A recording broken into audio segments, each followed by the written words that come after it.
Affairs Committee meeting. First order of business is approving Linda to be on the phone. Can I get a motion, please? Rob, second. Brandy, all in favor?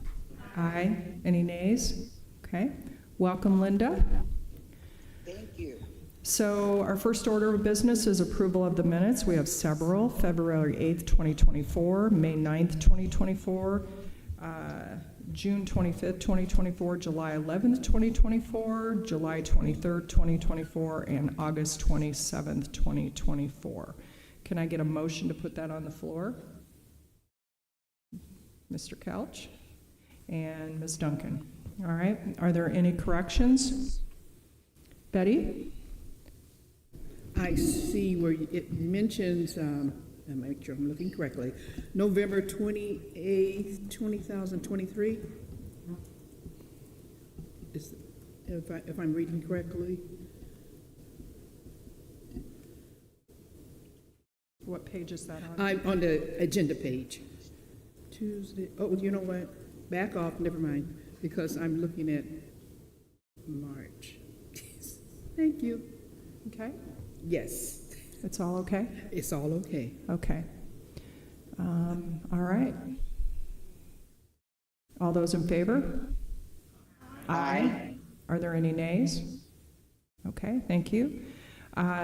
We just have for this meeting informational items. We didn't meet last month, so I wanted to make sure that we kept up on all the different reports. So we'll start out with the monthly financial report.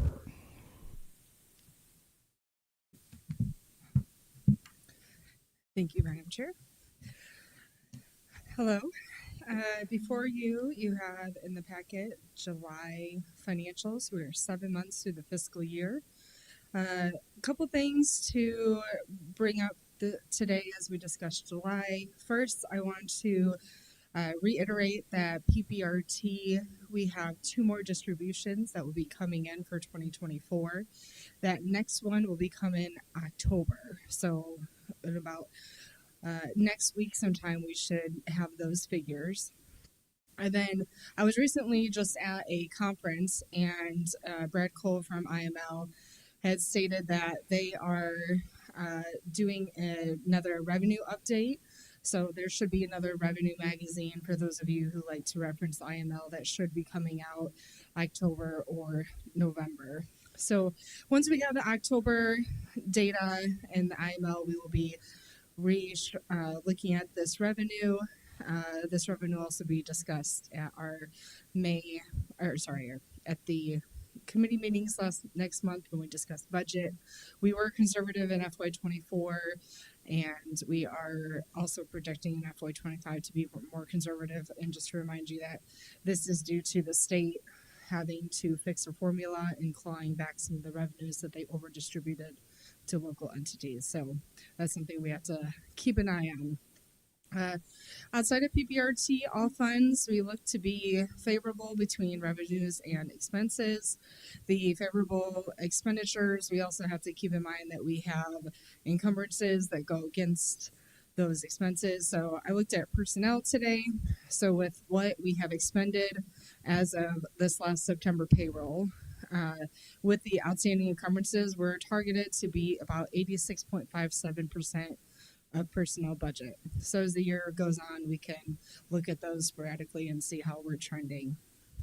Any unspent encumbrances for combined contractual and capital at year end are subject to be rolled over upon approval of the county board and county administrator, and then we report that in March. That was the policy change that we had in this last year. And any unspent funds for capital projects that we do not get to this year, we will look at to see if that needs to go to the budget rollover next March. And we have the capital report in your packet as well. The last item to know is fund balances. The county highway fund, we have that coming up as a fund to keep an eye on. That fund should end the year as a positive fund balance. It looks a little skewed because we put about just under $400,000 of those expenses to the MFT fund. So until those expenses for personnel are in that fund, everything is a little is reporting high, but they should be tracking at the end of the year on track. Those were just the couple of highlights that I brought in that you might not get in the memo or in the numbers. So if you have any questions, I'm happy to answer them. Right. Any questions? Okay. Next, we have Long-Term Care Services Fund report. I'll take that one. We are, as of July, we are in the black for the Long-Term Care Services Fund due to the careful planning of the board and approval of policies put into place at the end of last year. And with this, we are on track to have the full principal balance covered by when the bonds are callable in 2032 with very conservative estimates in place. We will have a $1.3 million excess at that point above and beyond the principal balance. And that equals, if we're doing a $75,000 a year contract to still support those services, about 17 and a half years in perpetuity, and that's before interest. So kudos to the board for getting that into place. And if you have any questions, please let me know. Any questions? Okay. Next is August 2024 Accounts Payable Review. In your packets, you have the expenses for the month of August that have been paid out, a total of $6.1 million. If you have any specific questions, I'm happy to answer those. Any specific questions on that report? Rob?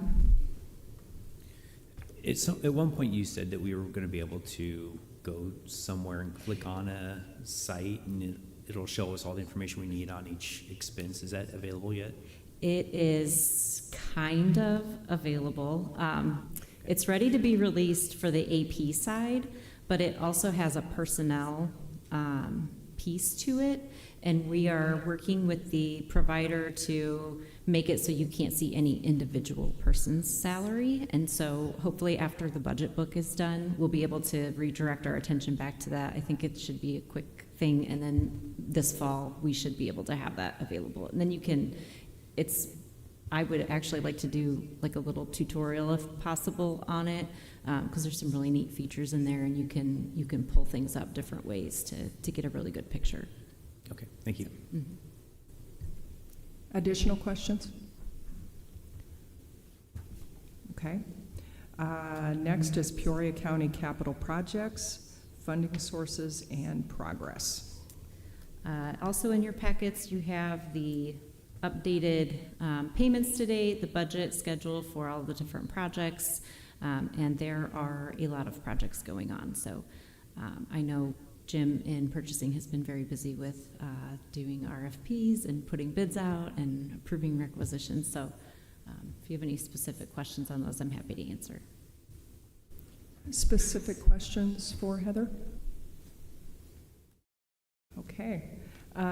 Do you want to just quickly give an update on the budget books? Yes, I was hoping you would ask that. So our small but mighty team is working tirelessly to get the budget books printed and out to you. They will be delivered to your homes next Monday, September 30th, by the end of the business day.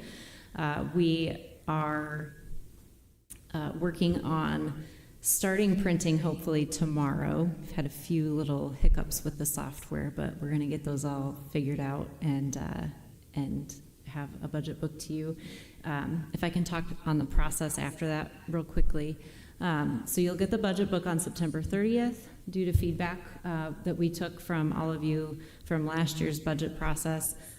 Instead of a 2-week turnaround for review, you have about a month before the October 28th committees start to review the budget book. It is a big book.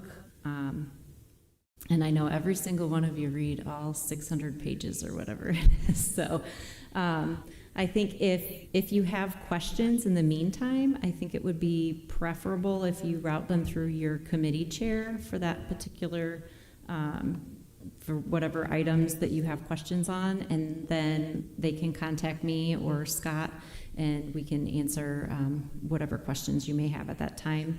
And then there'll be hopefully robust discussion in the committee meetings on the 28th and 29th, and then we can bring the budget in whatever form the board would like it to the November 14th board meeting to be voted on and approved. So after those discussions, even after that, we'll still have a couple of weeks to maybe Yes. make changes between the committee meetings and the board. Correct. Yeah. So the policy is any changes have to be brought by the Monday before the board meeting by the 6 p.m. So if there are any changes, that gives us time to implement those changes quickly and get you a finished product for the board meeting. Okay.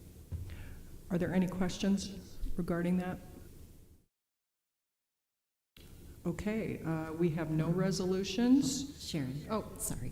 Member Ricker has. Sorry. Oh, sorry, I didn't see you. Question, the proposed levy, which is obviously tied to the budget book, it will come out at a later date, correct? So the proposed levy will be in the budget book. There, as with the estimates that were provided at this point in time. And then if there are any changes, so with the estimate that was provided from Supervisor of Assessments, if there are any changes in the actual, then that levy will change and we will adjust after, but it's usually after the board has approved the budget. I will say it was a conservative increase estimate, and so if anything, it would be adjusted, revenues would be adjusted up, not down.